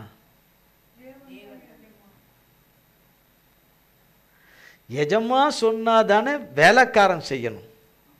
வேலைக்காரன் சொல்லியா எஜமா செய்வாரு? எஜமா சொல்லுகிறதை செய்கிறவன் தான் தேவனுக்கு உத்தம ஊழியக்காரன், உத்தம வேலைக்காரன். எஜமா எந்த நேரம் எதை சொல்லுவாரோ தெரியாது. அவரை பார்த்துக்கிட்டு அவர் நோக்கி அவர் பக்கத்தில், அவருக்கு ஏற்ற மாதிரி பக்கத்தில் தள்ளியோ இருந்துக்கிட்டே இருக்கணும். அவன்தான் அவருக்கேற்ற வெடிப்புள்ள வேலைக்காரன். நீ எந்த வேலைக்காரன்? எஜமா தான் வந்து போவார். வேலைக்காரன் தேவன் சொன்ன இடத்துல இருக்கணும், சொன்ன ஸ்தானத்தில் இருக்கணும், சொன்ன இடத்துல இருக்கணும். தேவன் கட்டளையிட்டதை செய்து நீர் கட்டளையிட்டதை உங்கள் நாமத்தினால செய்தேன்னு சொல்லி வந்து சொல்லணும். இதுதான் வேலைக்காரன். அப்போ எஜமான ஏமாற்ற முடியுமா? எஜமா முன்னாடி ட்ராமா பண்ண முடியுமா? எஜமாமுக்கு சோப்பு போட முடியுமா? போடவே முடியாது. அப்போ இந்த பெண்ணு யாருக்கும் முகஸ்துதியோ யாருக்கும் எதுவோ அவளுக்கு எந்த லாபமும் கிடையாது. அவன் இந்த நாகமான் காலையில் புறப்பட்டு வேலைக்கு போகும்போது கம்பீரமாக போகிறாரு. தளபதி ரிட்டர்ன் ஆகி வீட்டுக்கு வரும்போது சோக முகத்தோடு கூட, சூம்பின முகத்தோடு கூட வர்றாரு, கவலை நிறைந்த முகத்தோடு வர்றாரு. இதை பார்த்து ஒரு நாள் தைரியம் கொண்டு அவ கேட்குறா, எஜமானுக்கு என்ன ஆச்சு, ஏன் இப்படி இருக்கிறாரு, என்ன, ஏன் அழுவுறாரு, ஏன் என்ன அப்படின்னும் போது தான் அவளுக்கு தெரிய வருது நாகம்மானுக்கு இப்படி ஒரு குஷ்டரோகம் இருக்குன்னு. அடிமை பெண்ணுக்கு அந்த காலத்தில் பேச்சு சுதந்திரமும் கிடையாது. நினச்சபடிலாம் உட்காந்து கதை விட்டுட்டு இருக்கிற இன்றைக்கி எஜமானும் வேலைக்காரிகளும் கதை விட்டுக்கிட்டு உட்காந்துக்கிட்டு இருக்கிற கதை பேசி கழிஞ்ச நாளில் வேலைக்காரி எஜமா வேலைக்காரியாக மாறிடுறாங்க. அந்த மாதிரிலாம் அப்போ கிடையாது. இப்போ அந்த மாதிரிலாம் விட மாட்டாங்க, ஆனால் சிலர் அப்படி இருப்பாங்க. ஆனால் இங்கு கர்த்தருடைய வந்த மகளுடைய வாழ்க்கையில் ஒரு சிறைப்பட்டு வந்த ஒரு மக எப்படிப்பட்ட சோகத்தோடவே வேலை செய்யணும், ஒரு சோர்வோடையும் சோகத்தோடவும் பெரிய இழப்பின் மத்தியில் வாழ்கிற இவளுக்கு எந்த உறவுகளுமே இல்லாமல், எந்த உறவு ஜனம் எதுவுமே இல்லாமல் எல்லாமே இருக்கிறது போல இருக்கிற இந்த மகளுடைய முகத்தில் இருக்கிற அந்த வெளிச்சம், அந்த புன்முறுவல், அந்த திட நம்பிக்கை, அவள் செயலாற்ற விதம், அவள் செயல்படுகிற விதம், கொடுத்த வேலையை கச்சிதமாக செய்கிற காரியம், எல்லாத்திலையுமே ரொம்ப இருக்காளே இவ. அப்படின்னா இவளோடு இருக்கிற தேவன்தான், மெய்யான தேவன்தான் என்று எஜமானி கண்டு, எஜமானி அப்படி பார்த்துட்ட பிறகுதான் அவளுக்குள்ள ஒரு நம்பிக்கையே வருது. இந்த மக இப்படி சொல்கிறாப்பா, இஸ்ரவேல் தேசத்தில் ஒரு தீர்க்கதரிசி இருக்கிறாராமே, அவர்கிட்ட போனால் இந்த குஷ்டரோகம் சரியாயிடுமாமே, நீங்கள் அதை கொஞ்சம் யோசிங்க, கொஞ்சம் பாருங்க, அந்த வார்த்தைக்கு கொஞ்சம் கேட்டு அதன்படி செய்யுங்க அப்படின்னும் போது நாகமான் அதுக்கு சம்மதிக்கிறான். நாகமான் ஏதோ இந்த குஷ்டரோகம் நீங்கிறதுக்கு பிரயத்தனம் பண்ணியிருப்பான். ஆனால் எதுவுமே அவனுக்கு நடக்கலை, கை கூடி வரலை. இல்லைன்னா சீரிய ராஜா அந்த வைத்தியரை கொண்டா, இந்த மந்திரவாதியை கொண்டா, அந்த சூனியக்காரனை கொண்டா, ஒரு கலச சொம்பு வச்சுக்குள்ளுக்கு கலச பூஜை, அந்த பூஜை, இந்த பூஜைன்னு ஏதோ ஒன்று பண்ணி குஷ்டரோகம் சரியாச்சு அப்பாரு. இல்லை இந்த கலசுக்குள்ளே ஒரு 25 பவுன் போடுதில்ல, ஒரு கிலோ தங்கத்தை உளுத்திக்கு போடுது உள்ள அந்த குண்டாங்குள்ளே போடு, இப்போ நான் அதுக்குள்ளே நான் பண்ணி அந்த குண்டானை எடுத்துகிட்டு போகிறேன், உனக்கு நான் போய் கொஞ்ச நாளில் அந்த சுகம் என்ன ஆயிரும், உனக்கு நல்லா ஆயிரும்னு இன்றைக்கி பண்ணுற மாதிரியெல்லாம் இன்றைக்கி பண்ணியிருப்பானுங்க, எக்கச்சக்கமாக பண்ணியிருப்பானுங்க, நிறைய கொடுத்து இழந்திருப்பானுங்க. எல்லாம் பார்த்து எடுத்து ஒன்றும் வேலைக்கு ஆகலை. சரி இந்த பொண்ணு சொல்கிறாளே, இல்லைன்னா ஒரு சிறு பொண்ணு சொல்கிறத, ஒரு வேலைக்கார பொண்ணு, அடிமையில் இருக்கிற ஒரு பெண்ணு அடிமைத்தனத்தில் சிறையாக்கப்பட்டு கொண்டு வந்திருக்கிற ஒரு பெண்ணு, அந்த பெண்ணு பேச்சை கேட்பாங்களா யாராவது? கேட்க மாட்டாங்க. ஆனால் அந்த பெண் எப்படி இருந்தால் என்பதற்கு சில காரணங்கள் இப்போ சொல்லப்பட்ட சில காரியங்கள் சொல்லப்பட்டது. அப்போது எஜமா இப்படி போங்க, நல்ல முடிவு உண்டாகும், உங்களுக்கு சுகம் உண்டாகும், சுகம் உண்டாகும் உண்டாகும், நீங்கள் எதிர்பார்க்குற காரியம் அங்கே நடக்கும், நீங்கள் வேறு எங்கே போனாலும் நடக்காது என்று அவர் மூலமாய் தேவன் அங்கே அநேக அற்புதங்களை அடையாளங்களை எல்லாம் செய்கிறாரு கர்த்தர் அந்த தீர்க்கதரிசியின் மூலமாக. அதனால் போக சொல்லுங்கள் எஜமானன்னு சொல்லி. அப்போ போயிட்டு தன் ராஜாவின் இடத்துல அனுமதி பெறணும். அவர் அனுமதி பெற்று அடுத்த தேசத்துக்கு போகணும், இஸ்ரவேல் தேசத்துக்கு போகணும். அதனால் அனுமதி கடிதம், ராஜாவின் இடத்துலேருந்து அனுமதி கடிதம் வாங்கும்போது அவர் சில காரியங்களெல்லாம் கொடுத்து அனுப்புகிறார். 10 தாலந்து வெள்ளி, 1000 சேக்கல் நிற பொண்ணு, 1000 எல்லாமே தங்கம், அத்தனையும் எல்லாம் கிலோ 1000 அவ்வளவு அள்ளிக்கிட்டு இவங்கெல்லாம் எல்லாம் நிறைய எடுத்துக்கிட்டு ராஜாவின் இடத்துல வர்றாங்க. இஸ்ரவேல் ராஜாவின் இடத்துல முறைப்பிரகாரம் ராஜாங்கத்தின் முறைப்படி ஒரு ராஜாவை அவரை சந்தித்த பிறகு தான் தீர்க்கதரிசிக்கிட்ட போகணும், நேரடியாக அப்படி போக முடியாது. அதனால இவங்க அந்த ராஜாங்கத்தில் இருக்கிறதுனால அந்த முறைவின்படி ராஜாவின் இடத்துல சீரிய ராஜா கடிதம் கொடுத்து அனுப்புகிறார். கடிதத்தில் என்ன சொல்லியிருக்கிறாரு, எழுதியிருந்தது 6ஆம் வசனம், இஸ்ரவேலின் ராஜாவினிடத்தில் அந்த நிருபத்தை கொடுத்தான். நாகமான் ராஜாவினிடத்துல வந்துட்டார். இப்போ ராஜா இஸ்ரவேல் ராஜா கிட்டேருந்து ராஜா கிட்ட வந்துட்டார். இப்போ தீர்க்கதரிசி எங்கே இருக்கிறார் என்று சொன்னாங்களோ அந்த தேசத்துக்கு வந்துட்டார். அந்த தேசத்தின் ராஜா கிட்டையும் வந்துட்டார். இவர் இந்த தளபதி வந்துட்டார். அவரும் அவருடைய ஆட்கள் எல்லாம் அவர் கொண்டு வந்த இருக்கிற எல்லா வெகுமதிகளோட அந்த கடிதத்தோடு வந்துட்டார். அந்த நிருபத்தை கொடுத்தான். அதிலே இந்த நிருபத்தை உம்மிடத்தில் என் ஊழியக்காரனாகிய நாகமான் கொண்டு வருவான். நீர் அவன் குஷ்டரோகத்தை நீக்கிவிட அவனை உம்மிடத்தில் அனுப்பியிருக்கிறேன். நீர் குஷ்டரோகத்தை, ராஜாவாகி நீர் குஷ்டரோகத்தை என்ன செய்திரு, எடுத்துடு. ராஜாவுக்கு எப்படி இருக்கும்? இப்போ உங்கள்கிட்ட ஒருத்தர் கடிதம் கொடுக்குறாங்க, நீங்கள் அந்த கடிதம் நீங்கள் வாங்குறீங்க, உங்ககிட்ட சொல்லியிருக்குது இன்னாருன்னு, இன்னார் மிஸ்டர் ஒய்ன்னு வச்சுக்கோங்க, அந்த ஒய் கிட்ட கொடுத்துருக்குது. ஒய் நீங்கள் அந்த கேன்சர் வியாதியை அவங்ககிட்ட நீக்கி வீட்டுக்கு அனுப்பிவிங்கன்னு நீங்கள் என்ன செய்வீங்க? கேன்சர்ன்னா என்னென்ன, மண் புத்தாது நான் எடுத்து அப்படி போகிறதுக்கு, எறும்பு புத்தாது பிடிங்கி எடுத்து போகிறதுக்கு, அந்த பக்கம் போகிறதுக்குன்னு இல்லையா? அந்த மாதிரி பண்ண முடியாது. அந்த மாதிரி இவர்கிட்ட சொல்கிறாரு. அப்படி எழுதிருந்து தான் 7ஆம் வசனம், இஸ்ரவேலின் ராஜா அந்த நிருபத்தை வாசித்த போது, வாசிங்கம்மா 7ஆம் வசனம், இஸ்ரவேலின் ராஜாவினிடத்தில் அந்த நிருபத்தை கொடுத்தான். 7ஆம் வசனம், இஸ்ரவேலின் ராஜா அந்த நிருபத்தை வாசித்த போது அவன் தன் வஸ்திரங்களை கிழித்து கொண்டு ஒரு மனுஷனை அவன் குஷ்டரோகத்தினின்று நீக்கிவிட வேண்டும் என்று அவன் என்னிடத்தில் நிருபம் அனுப்புகிறதற்கு கொல்லவும் உயிர்ப்பிக்கவும் நான் தேவனா? இவன் என்னை விரோதிக்க சமயம் தேடுகிறான் என்பதை சிந்தித்து பாருங்கள் என்றான். இஸ்ரவேலின் ராஜா தன் வஸ்திரங்களை கிழித்து கொண்ட செய்தியை தேவனுடைய மனுஷனாகிய எலிசா கேட்டபோது அவன், நீர் உம்முடைய வஸ்திரங்களை கிழித்து கொள்வானேன்? அவன் என்னிடத்தில் வந்து இஸ்ரவேலிலே தீர்க்கதரிசி உண்டென்பதை அறிந்து கொள்ளட்டும் என்று ராஜாவுக்கு சொல்லி அனுப்பினான். பாருங்க, இப்போ ராஜா தான் போட்ட ராஜ வஸ்திரத்தெல்லாம் கிழிச்சிட்டார். இந்த வசனத்தை படித்த உடனே அலறி, இவன் நம்மளை எல்லாம் நம்ம மேலே வேணுக்குனே லெட்டர் அனுப்பியிருக்கிறான், இவன் குஷ்டரோகத்தை ராஜா நான் நீக்க முடியுமா? நான் என்ன கடவுளா? கடவுள் தான் சுகம் தர முடியும். படைச்ச மெய்யான தேவன் தான் சுகம் தர முடியும். நானா தர முடியும்? இவன் நம்மக்கிட்ட வேறு வகையில் நம்மக்கிட்ட சண்டை போகிறதுக்கு ஏதோ ஐடியா பண்ணி நமக்கு இந்த லெட்டர் அனுப்பியிருக்கிறான்னு அலர்னு அலறார் ராஜா. அலறி சட்டையை கெடுத்துட்டு கிழிச்சிட்டு இருக்கிறார். இந்த செய்தி, இந்த ராஜாங்கத்தில் நடந்த இந்த செய்தி யாருக்கு வருகிறது என்று சொன்னால், கர்த்தருடைய ஊழியக்காரனுக்கு இந்த செய்தி வருது.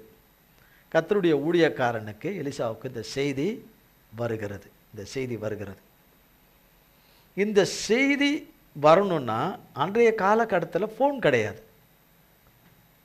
ராஜா இந்த மாதிரி எல்லாம் கிழிச்சிட்டு இருக்காரு, நாங்கள் இருக்கிறவங்க ஃபோன் பண்ணி சொல்கிறதுக்கு. ராஜா இருந்த இடமும் அவர் தீர்க்கதரிசி இருக்கிற இடமும் தூரம். இங்கே இருக்கிறவங்க தானே அந்த செய்தி அங்கே கொண்டு போயிருக்கணும். இங்கே இருக்கிறவங்க தானே இந்த தீர்க்கதரிசிக்கு செய்தியை கொண்டு போகணும். 5வது நிமிஷத்துலையா செய்தி கொண்டு போயிட முடியும்? எவ்வளோ நேரம் ஆகுமோ? பல மணி நேரம் ஆகுமோ? ஒரு நாள் ஆகுமோ? அது போய் திருப்பி அங்கிருந்து அவர் கொண்டு வர்ற செய்தியை இங்கே வந்து சொல்லணும்ல. அப்போன்னா சில மணி நேரத்துக்குள்ளேயா நடந்திருக்கும்? இது நடந்திருக்காது. அப்போ அது பரியந்தமும் நாகமான் அந்த ராஜா இருக்கிற இடத்துல தான் இருந்திருப்பான். அவனும் ராமனும் அவனை சேர்ந்தவர்களும் அவனுக்கு உண்டான யாவும் அந்த இடத்துல, அந்த குஷ்டரோகத்தோட அவன் அந்த இடத்துல தான் இருந்திருப்பான். அந்த இடத்துல தான் இருந்திருப்பான். 9ஆம் வசனம் சொல்லுகிறது, அப்படியே நாகமான் தன் குதிரைகளோடும் தன் ரதத்தோடும் வந்து எலிசாவின் வாசற்படியிலே நின்றான். பாருங்க, அதுக்கப்புறம்தான் இங்க வர்றாரு. அதுக்கப்புறம்தான் வர்றாரு. ராஜாவை பார்த்தாரு. ராஜா சட்டையை கிழிச்சுக்கிட்டாரு, எல்லாத்தையும் ராஜவஸ்திரத்தை கிழிச்சுக்கிட்டாரு. ராஜா பயந்து அலறாரு. அதை பார்த்துட்டு இவர் உடனே கொடுக்குடுன்னு அங்கே எலிசா வீட்டுக்கு வந்துட்டாருலாம் இல்லை. எலிசா சொல்லி அனுப்பின பிறகு, எலிசாவுக்கு செய்தி வந்து எலிசா மறு செய்தியை கொடுத்த பிறகு தான் இவர் அங்கே போகிறார். அங்கே போய் அவன் வாசற்படியில் போய் நின்றான். அப்போ அவன் நாகமானுடைய மனதின் ஓட்டங்கள் எல்லாம் எப்படி இருந்திருக்கும்? நம்ம அங்கிருந்து லெட்டர் வாங்கிட்டு வந்தால் இங்கே ராஜா சட்டையை கிழிச்சிக்கிட்டான். நிலைமை எல்லாம் ஒரு காரியத்தின் துவக்கத்தில் நம்ம வந்தோம். இங்கே நம்ம இப்படி நடக்கும் அப்படி நடக்கும்னு நினச்சோம். எல்லாமே வேறு வேறு விதமாக நடக்குது. அங்கே மனைவிக்கு இங்கே என்ன நடக்குதுன்னு தெரியாது. அவங்க சீரியா தேசத்தில் ஒரு இடத்துல இருக்கிறாங்க, ஒரு பகுதியில் இருக்கிறாங்க. அந்த அம்மாவுக்கு தெரியாது இங்கே நாகமானுக்கு என்ன நடந்ததுன்னு. சரி போவோம், இவ்வளோ நாள். சரி ராஜாவை சந்திப்பாங்க. அடுத்தது அந்த தீர்க்கதரிசிக்கிட்ட போவாங்க. பிறகு இந்த பெண் சொன்னபடி நடந்திருக்குமா? சுகம் கிடைச்சிருக்குமா?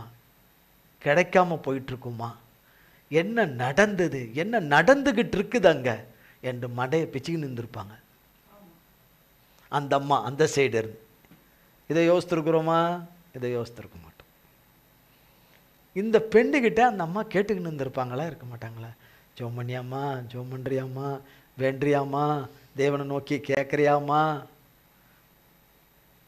உன்னை போட்டு நான் டெய்லி உபத்திரவப்படுத்துகிறேன், ஐயாவுக்கு நிச்சயமாக சுதந்திரம் கிடச்சிருமா, ஐயாவுக்கு கட்டாயம் குஷ்டரோகம் சரியாயிடுமாம்மா, சரியாயிடுமாம்மா, அவரை பற்றி எனக்கு தான் கல்யாணம் கட்டினாலேருந்து எனக்கு அவரை பற்றி எனக்கு தான் தெரியும், உனக்கு தெரியாது. அவர் எப்படி கோவப்படுவார், எப்படி இது பண்ணுவார், என்ன ஏது எப்படி நடந்துக்குவார், அவர் மனசு சொல்கிறபடி நடந்துக்கிட்டாதான் அவருக்கு கீழ்ப்படிவார், அவர் மனசுக்கு ஏற்றபடியெல்லாம் சொல்லுவாரா இவர் இந்த தீர்க்கதரிசி, அதெல்லாம் எனக்கு தெரியாதும்மா எஜமானி அம்மா. இஸ்ரவேலின் தேவன் அவர் மூலமாக சுகம் கொடுப்பார். அவர் கொடுக்குறவரில் சுகம், தீர்க்கதரிசியில் இருக்கிற தேவன் தான் சுகம் கொடுப்பார். நிச்சயமாக எஜமா ஆரோக்கியமாக தான் வருவார். அந்த பழைய நிலைமையில் இருக்க மாட்டார். பழைய அந்த சரீரத்தில், குஷ்டரோக சரீரத்திலேருந்து வரமாட்டார். கம்பீரமாக ஐயா வருவார், புது சரீரத்தோடு வருவார். ஏசப்பா அவர் அப்படித்தாம்மா கொண்டு வருவார்னு இந்த மகா அப்படி தான் சொல்லியிருப்பார். இன்னும் இவ்வளோ நம்பிக்கையாக சொல்கிறாளே, இவ்வளோ நம்பிக்கையாக சொல்கிறாரு. என்னால் படுக்க முடியலையே, என்னால் தூங்க முடியலையே, என்னால் உட்கார முடியலையே, என்னால் சரி பல் விளக்க முடியலையே, என்னால் சாப்பிட முடியலையே இருந்திருப்பாங்க இந்த அம்மா. பிரசவ வேதனை பட்டுக்கின்னு இருந்திருப்பாங்க அந்த அம்மா. இதுக்கு முன்னாடி எத்தனையோ வைத்தியங்களை எல்லாம், வைத்தியர்கள் அல்லாத வைத்தியர்களை குணமாக்க முடியாத வைத்தியர்களிடத்தெல்லாம், சுகம் கொடுக்க முடியாத வைத்தியர்களிடத்துலலாம் மனிதனிடத்தில் சுகம் என்பது இல்லை, மனிதனிடத்திலிருந்து ஆரோக்கியம் என்பது கிடையாது. ரட்சிக்கிற காரியம் மனுஷனிடத்தில் கிடையாது, சாத்தாங்கிட்டையும் கிடையாது, மனுஷங்கிட்டையும் கிடையாது. அப்படிப்பட்ட இடத்துல இந்த அங்கலாய்ப்புலாம் அந்த அம்மாவுக்கு இருந்திருக்காது. ஆனால் எத்தனை அங்கலாய்ப்பு அது எதன் அடிப்படையில் இருக்குது? இந்த பெண் இவ்வளவு ஆணித்தரமாக சொல்கிறாளே, ஐயா சுகத்தோடு தான் வருவாங்க, ஐயா சுகத்தோடு தான் வருவாங்க அவ்வளோதான். ஆனால் இங்கேயோ வேறு விதமாக இந்த பக்கம் நடந்துக்கிட்டு இருக்குதுங்க. இப்போ அவர் வாசப்படியில் வந்து நின்றுட்டார். இப்போ நாகமானுடைய மனதில் இப்படி, நாகமானோடு கூட வந்த வேலைக்காரர்களுடைய மனதில் எண்ணத்தில் எப்படி இருந்திருக்கும்? ஐயாவுக்கு இங்கே சுகத்தை வாங்கிறதுக்காக இந்த சைடு கொண்டிருக்கிறோன்னு. இந்த ஐயா நம்ம பணி செய்கிற காலத்துலலாம் ஐயாவை பற்றியெல்லாம் நமக்கு நல்லா தெரியும். ஐயா குணத்தை பற்றியெல்லாம் நல்லா தெரியும். இது என்னமா நடக்க போகுது, இது எப்படியா ஆக போகுதுன்னு நமக்கு தெரியல. ராஜாவே சட்டையை கேச்சுக்கிட்டாருன்னா இங்கே என்ன ஆக போகுதுன்னே தெரியலையே அப்படின்னு சொல்லிட்டு இருந்திருப்பாங்க. ஆனால் நடந்தது என்ன? 10ஆம் வசனம். அப்பொழுது எலிசா அவனிடத்தில் ஆள் அனுப்பி, நீ போய் யோர்தானில் 7 தரம் ஸ்நானம் பண்ணு, அப்பொழுது உன் மாம்சம் மாறி நீ சுத்தமாவாய் என்று சொல்லச் சொன்னான். அப்போ அவர் வீட்டுக்குள்ளேயும் உள்ள விடலை. அவ்வளோ இன்னொரு தேசத்திலிருந்து இந்த தேசத்துக்கு வந்திருக்காரு. எத்தனையோ நாள் பிரயாணம் பண்ணி இங்கே வந்திருக்கிறார். இந்த தளபதி வந்திருக்கிறார். இந்த தேசத்து முறைப்படி ராஜாவையும் பார்த்து, இஸ்ரவேலின் ராஜாவையும் முறைப்படி பார்த்து எடுத்துட்டு தான் வந்திருக்கிறார். இவ்வளோ தூரம் வந்திருக்கிறாரு. வாங்க காப்பி சாப்பிடுங்க, இது பண்ணுங்க, 2 முறுக்கு இருக்கு, அல்வாலாம் சாப்பிடுங்க, உங்களுக்கு அல்வா தரோம், அல்வா சாப்பிட்டுட்டு பிறகால பேசலாம், உங்கள் நிலைமை என்ன, உங்கள் பிரச்சனை என்ன கேட்கலாம், கொள்ளலாம். கொஞ்சம் ஆகாசமாக இருந்துட்டு அப்புறம் சொல்லுங்கள், என்ன விஷயம் சொல்லுங்கள் அப்படின்னு கேட்கலாம், கொள்ளலாம். வெளியவே வச்சு, வீட்டு வாசலுக்கு வெளியவே வச்சு பதிலை சொல்லி அனுப்புகிறாரு. அப்படின்னா என்ன? நாகமானுக்குள்ளே இருக்கிற கர்த்தருக்கு பிடிக்காத குணங்கள் என்கிற குஷ்டரோகங்கள் நீங்கணும். நாகமானுக்குள்ளே இருக்கிற ஒரு மனிதனுக்குள்ளே இருக்கிற குஷ்டரோகம் என்று லேவியராகமத்தில் எழுதப்பட்டிருக்குது. குஷ்டரோகங்களிலே என்னென்ன வகையான குஷ்டங்கள் என்று மனதில், எண்ணத்தில், சிந்தனையில், நம்ம விருப்பத்தில், ஆசைப்படுகிற காரியத்தில், ஆசையே விபரீதம், விருப்பமே விபரீதம், அதில் என்னென்ன குஷ்டரோகங்கள் இருக்குது, குஷ்டரோக குணங்கள் என்ன இருக்குது, அது அவனை விட்டு நீங்கணும். பிறகு சரீரத்தில் இருக்கிற சாத்தானாலே வந்த இந்த குஷ்டரோகம் கர்த்தருடைய நாமத்தினாலே சுகமாயிரும். உள்ளே இருக்கிறதும் கர்த்தருடைய நாமத்தினால தான் சுகமாகும், வெளியே இருக்கிறதும் கர்த்தருடைய நாமத்தினால தான் சுகமாகும். உள்ளான மனிதனுக்குள்ள இருக்கிற குஷ்டரோகங்கள் நாகமானை விட்டு நீங்கணும். அந்த உள்ளான அந்த அர்த்தத்தில் தான் தீர்க்கதரிசி சொல்லி அனுப்புகிறார். நீ போய் யோர்தானில் போய் 7 தரம் முங்கி எந்திரிப்போ அப்படின்னு சாதாரணமான எளிய முறையில் சொல்கிறார். தீராத பிரச்சனை, தீராத வியாதி, எந்த ஐஸ்வர்யத்தை கொண்டு நீக்க முடியாத காரியம், எந்த அதிகாரத்தின் வல்லமைகளை கொண்டு நீக்க முடியாத ஒரு வியாதி, அதை தேவனுடைய வார்த்தைக்கு கீழ்ப்படியும் போது, தேவன் சொல்கிற வார்த்தைக்கு கீழ்ப்படியும் போது, அந்த மகா பெரிய பர்வதமும் மலைகளை போல் இருக்கிற நாகமானுடைய அந்த பிரச்சனைக்கு ஒரு நல்ல முடிவை கொண்டு வரக்கூடியதா இருக்குது. ஆனா தேவன் சொல்றபடி அதை கேட்கிற மனிதன் நடக்கணும். இங்க சொல்லப்பட்டிருக்கிறது நாகமானால செய்ய முடியாத ஒரு காரியத்தை சொல்லல, ஒரு மனுஷனால செய்ய முடியாத ஒரு காரியத்தை சொல்லல. இவன் தளபதி அதுக்கேற்றபடி சொல்லணும் என்று சொல்லல. சாதாரண ஒரு மனிதனுக்கு சொல்வதை போல, ஒரு பலவீனமான ஒரு மனிதனுக்கு சொல்வதை போல இந்த வார்த்தை அவனுக்கு வல்லமையுள்ள தேவனுடைய வார்த்தை, எல்லாவற்றையும் செய்து முடிக்கக்கூடிய தேவனுடைய வார்த்தை எலிசா மூலமா தீர்க்கதரிசியின் மூலமாய் வருகிறது. உள்ளான நாகமானுக்குள்ள இருக்கிற குஷ்டரோகங்கள் அவனை விட்டு நீங்கணும். அவனுடைய சுய விருப்பங்கள், சுய நீதி, அவன் சுயம் சார்ந்து அவன் தான் நினைக்கிறபடி தேவன் சுகம் தர வேண்டும் என்கிற எண்ணங்கள் அவனிலே சாகணும். அந்த குஷ்டரோகங்கள் அவனிலே சாகணும். அதை மனதில் வைத்து தான் அப்படி சொல்றாரு. அப்போ ஸ்தானம் பண்ணு, அப்பொழுது உன் மாம்சம் மாறி நீ சுத்தமாவாய் என்று சொல்ல சொன்னான் என்றால் எலிசாவும் இன்னும் டைரக்டா சொல்லலை நாகமான் கிட்ட. அப்ப நாகமான் எலிசா தன்னுடைய காரியதரிசியாய் இருக்கிற வேலைக்காரனிடத்துல தான் சொல்லி, தேவனுடைய தீர்க்கதரிசியுடைய வேலைக்காரன் தான் நாகமான்கிட்ட சொல்லியிருக்கிறார் இந்த வார்த்தையை. ஏன்னா சொல்ல சொன்னான் என்று சொல்லப்பட்டிருக்குது. சொல்ல சொன்னான் என்றால் அப்போ தன்னுடைய வேலைக்காரனிடத்துல சொல்லி தான் நாகமான்கிட்ட சொல்லியிருக்காரு. அப்பனா அந்த இடத்துக்கு அவர் எலிசாவுடைய முகத்தை கூட பார்த்துருக்க மாட்டார்.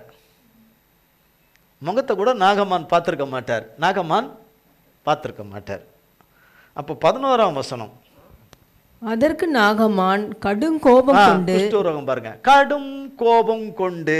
அதனால தான் அவங்க மனைவி அவங்க அந்த செருப்பட்ட ஐயாவை கல்யாணம் கட்டின நாள்லேருந்து எனக்கு தெரியுமா தெரியுமா தெரியுமா, அவர் உன்னை நினச்சிட்டாரு, உன்னை தீர்மானிச்சிட்டாரு, உன்னை இது பண்ணிட்டாருன்னா அதை லேஸில் மாற்றிக்க மாட்டார், அதன்படி தான் இருக்கணும்னு நினைப்பார். எனக்கு தெரியும். அதனால தான்மா தேவன் ஏதோ கோபம் கொண்டுருவாரோ, அவன் தேவன் அவங்களுக்கு என்ன சொல்ல போகிறாரோ, எப்படி தேவன் சுகத்தை கொடுக்க போகிறாருன்னு அந்த அம்மாவுக்கு தெரியாது, இந்த சின்ன பெண்ணுக்கும் தெரியாது. ஆனால் தேவன் சுகத்தை கொடுத்துருவாரு இந்த பெண்ணுடையது. ஆனால் எப்படி கொடுப்பாரோ, இவர் அதுக்கேற்றபடி நடந்துக்குவாரோ, கோவப்பட்டுருவாரோ, அப்படி ஆகிடுவாரோ, இல்லை தன்னை கெடுத்துக்குவாரோ, கொண்டுக்குவாரோ என்ற அந்த அங்கலாய்ப்பு அந்த எஜமானி அம்மாவுக்கு அந்த மாதிரி நினச்ச மாதிரியே இங்கே நடக்குது. கடும் கோபம் கொண்டு. அந்த குஷ்டரோகத்தில் பெரிய குஷ்டரோகம், வெளியில் இருக்கிறது இல்லை, உள்ளே இருக்கிற குஷ்டரோகம், கடும் கோபம் கொள்கிற குஷ்டரோகம். புறப்பட்டு போய் அவன் வெளியே வந்து நின்று தன் தேவனாகிய கர்த்தருடைய நாமத்தை தொழுது தன் கையினால் அந்த இடத்தை தடவி இவ்விதமாய் குஷ்டரோகத்தை நீக்கி விடுவான் என்று எனக்குள் நினைத்திருந்தேன். சுயநீதி, சுய வெறுப்பம் என்னன்னு அவர் கையை தடவி இப்படி சொல்லி குஷ்டரோகம் போக கடவுதுன்னு சொல்லுவாருன்னு பார்த்தேன். அதன்படி இல்லை. நான் நினச்சபடி, நான் தீர்மானித்தபடி, நான் எண்ணினபடி, நான் யோசித்தபடி அங்கேருந்து வந்தேன். அதன்படி இல்லை. அதெல்லாம் குஷ்டரோகம், அதெல்லாம் குஷ்டரோகம், அதெல்லாம் நீங்கணும். அதுக்கு தான் ஒரே 7 தடவை எதுக்கு சொல்லியிருக்கணும்? ஒரு தடவை முங்கி நீ எந்திரிக்கும் போதே மாறிடுவேன்னு சொல்லியிருக்கலாமே. அதுக்கும் ஒரு காரணம் வச்சிருக்கிறாரு. 7 தடவை முங்கணும்னு எதுக்கு? ஒரு தடவை முங்கி எந்திரிச்சிடல நீ ஆயிடுவேன்னு சொல்லியிருக்கலாமே. ஏன் 7 தடவைன்னு சொல்லணும்? 7 ஒரு பரிபூர்ணம் சார். நான் அப்போ பாருங்க, அவன் தான் ஒன்றுமில்லை என்ற நிலைக்கு அவன் வரணும். தேவனுக்கு முன்பாக அவன் ஒன்றுமில்லை என்கிற நிலைக்கு வரணும். 12ஆம் வசனம். நான் ஸ்நானம் பண்ணி சுத்தமாகிறதற்கு இஸ்ரவேலின் தண்ணீர்கள் எல்லாவற்றை பார்க்கிலும் தமஸ்குவின் நதிகளாகிய ஆப்னாவும் பர்பாரும் நல்லதல்லவோ என்று சொல்லி உக்கரத்தோடே திரும்பி போனான். அப்போ பெருமை, ஊக்கரம், ஆணவம், அகம்பாவங்கிற குஷ்டரோகங்கள் இது இருந்தால் சுகம் அடைய முடியாது. சுகம் அடைய முடியாது. கர்த்தருடைய வார்த்தை சுகம் கொடுக்காது. அந்த 7 தடவையில் 6 தடவை முங்கி எந்திரிக்கும் போது இது எல்லாமே அவனை விட்டு போயிடுச்சு. 7ஆவது தடவை வரும்போது அவனுக்கு எதுவும் இல்லைங்கிறது 7ஆவது தடவையில் வரும்போது தான் அவனுக்கு அந்த தேவனுடைய வார்த்தையின்படி அவனுக்கு நிறைவேறுது. அப்போ இங்கே சொல்லப்படுது, அப்போ ஒத்துறதோடு திரும்பி போனான். 13. அவன் ஊழியக்காரர் சமீபத்தில் வந்து அவனை நோக்கி, தகப்பனே, அந்த தீர்க்கதரிசி ஒரு பெரிய காரியத்தை செய்ய உமக்கு சொல்லியிருந்தால் அதை நீர் செய்வீர் அல்லவா? ஸ்நானம் பண்ணும், அப்பொழுது சுத்தமாவீர் என்று அவர் உம்மோடே சொல்லும்போது அதை செய்ய வேண்டியது எத்தனை அதிகம் என்று சொன்னார்கள்.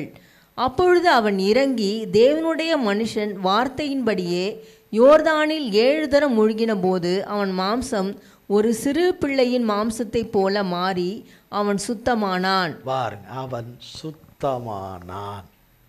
அவன் சுத்தமானான். கீழ்ப்படிஞ்சிட்டார்.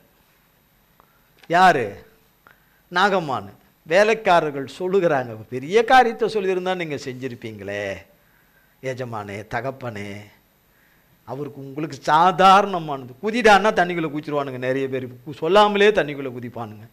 தண்ணிக்குள்ளே குதிச்சு ஒரு முங்கி நீச்சல் அடி, மேல் நீச்சல் அடி, உள் நீச்சல் அடினா சொல்லிட்டாரேன்னு.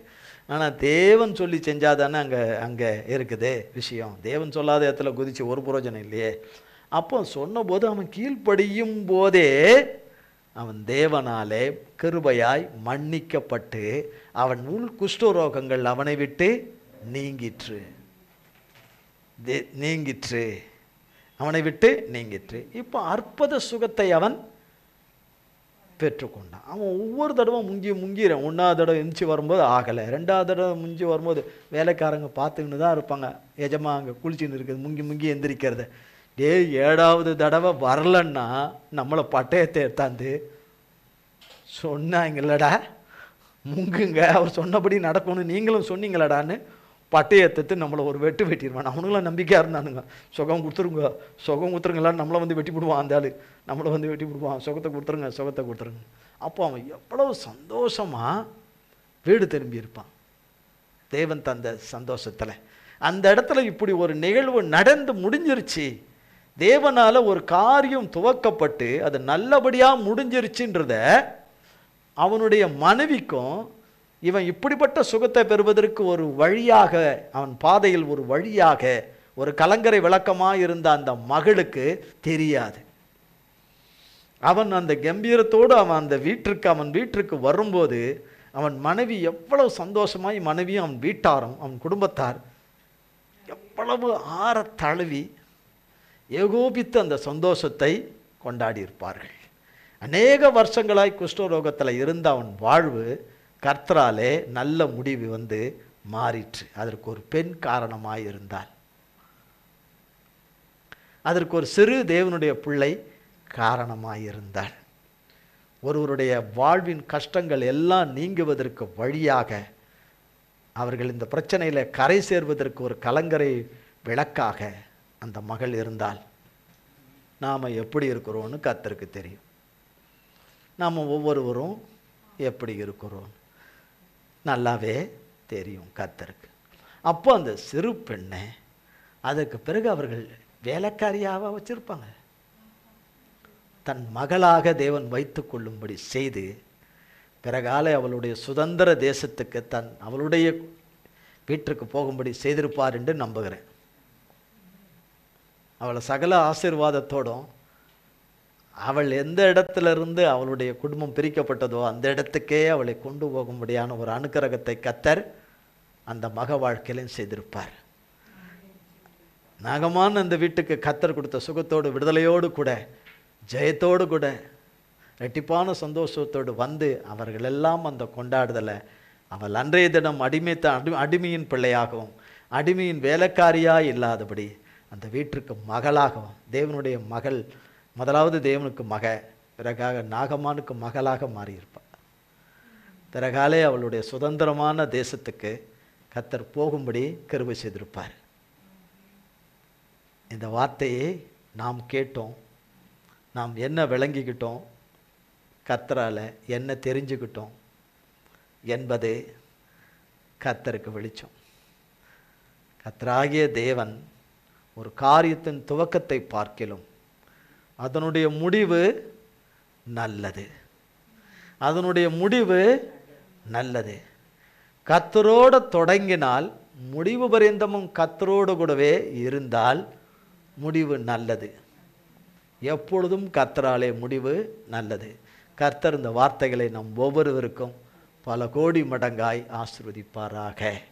நம்மை தேவனுடைய சமூகத்திலிருந்து பிரிக்கிற எந்த காரியத்துக்கும், எந்த சிக்னல்களுக்கும், எந்த தகவல் பரிமாற்றத்துக்கும் இடம் கொடாதபடி தேவனோடு இருக்கிறத நேரத்தில் சகலமும் சுவிட்சாப்பில் இருந்து, தலைக்குள்ளே இருக்கிறதும் கைக்குள்ளே இருக்கிறதும் சுவிட்சாப்பில் இருந்து தேவனோடு சஞ்சரித்தால் நலமாயிருக்கும்.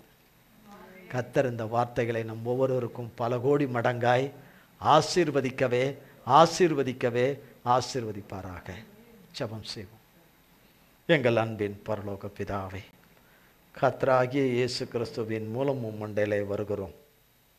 தந்தையாகிய தேவனை, இந்த நாளிலும் வேளிலும் மிகுந்த கிருபையின் இரக்கத்தின் தயவினாலே எங்களை தயவாய் மன்னித்து, எங்களை கடுமையாக நீர் ஆண்டவரே வெட்டினாலும் அடித்தாலும் அவைகளெல்லாம் ஆண்டவரே நாங்கள் அழிந்து போவாதபடி இருக்கவும், உம்முடைய பிள்ளைகளாக பரிசுத்த பிள்ளைகளாக மாறி, உத்தம தேவகுமாரர்களாக குமார்த்திகளாக மாறி, கர்த்தருக்கு ஏற்ற பாண்டமாக மாறி, மகிமையின் பாத்திரங்களாக மாறி, அல்லேலூயா, கர்த்தருக்கென்று வல்லமையாய் பயன்படுகிற தேவ சித்தத்தின் பாத்திரங்களாக கர்த்தராலே உபயோகப்படும்படியான கிருபையும் பாக்கியத்தையும் உண்டு பண்ணி தந்து, கர்த்தர் தம்முடைய பிள்ளைகளுக்கு விளம்பின நல் வார்த்தைகளுக்கும் மேலாக, சொல்லின வாக்குத்தத்தங்களுக்கும் மேலாக, சொல்லின ஆசீர்வாதங்களுக்கும் மேலாக கர்த்தர் தம்முடைய பிள்ளைகளை நிறைய செய்து நிரம்ப செய்து, ஆண்டவரே, கேட்டுக்கொண்டதும் வேண்டிக் கொண்டதும் விரும்பியதும் கண்ணீர் வடித்ததும் ஆண்டவரே கதறினதலுக்கும் மேலாக ஆனந்த கண்ணீராக மாற்றி, ஆண்டவரே அல்லேலூயா, எல்லையில்லா சந்தோஷத்தை தந்து நான் உன்னுடனே இருக்கிறேன் என்று சொல்லுகிற எங்கள் தேவனாகிய கர்த்தாவே, உமது கரத்திலிருந்து உம்முடைய பிள்ளைகள் ஒவ்வொருவருக்கும் வருகிற நல் முடிவுகளுக்காக கோடி கோடி கோடி கோடி கோடி ஸ்தோத்திரம், கோடான கோடி ஸ்தோத்திரம், கோடான கோடி நன்றி. நன்றி எங்கள் பிதாகுமாரன் பரிசுத்த ஆவியானவருக்கு கோடி கோடி ஸ்தோத்திரம். உமது கரத்தில் எங்கள் அத்தனை பேரையும் ஒப்பு கொடுக்கிறோம். இயேசு கிறிஸ்துவின் மூலம் ஜெபிக்கிறோம் பிதாவே. ஆமேன், ஆமேன், ஆமேன். என் ஆத்துமாவே கர்த்தரை ஸ்தோத்திரி, என் முழு உள்ளமே பரிசுத்த நாமத்தை ஸ்தோத்திரி. என் ஆத்துமாவே கர்த்தரை ஸ்தோத்திரி, கர்த்தர் செய்த சகல உபகாரங்களை மறவாதே. ஆமேன், ஆமேன், ஆமேன். கர்த்தராகிய இயேசு கிறிஸ்துவின் கிருபையும் பிதாவாகிய தேவனுடைய அன்பும் பரிசுத்த ஆவியானவருடைய அன்யோன்ய ஐக்கியமும் பராமரிப்பும் பாதுகாவலும் என்றென்றைக்கும் நம் அனைவரோடு கூட சதா காலங்களுக்கும் நிலைத்திருப்பதாக. ஆமேன், ஆமேன், ஆமேன். இயேசுவின் ரத்தம் ஜெயம். இயேசுவின் பரிசுத்த நாமத்திற்கே ஸ்தோத்திரம். God plus.